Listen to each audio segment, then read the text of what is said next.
سلامونه ملګرو، تازه خبر ډېر غټ خبر دی او بد خبر دی. په باجوړ کې د باجوړ د پی ټی ایم مشر سلمان پښتين او ورسره غیرت لالا چې کوم دی هغه پولیسو ونیوله چې ډېر قابل مذمت او موږ یې په شدید الفاظو کې مذمت کوو.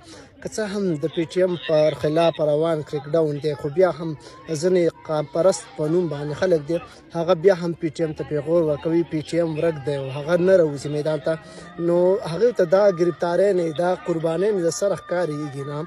دغه قام پرستیان کله هم د ولس په ګټه نه بلکې د ولس په تقسیم پورې نښتي د ولسي اتحاد او اتفاق ته لوی زیان ورکوي.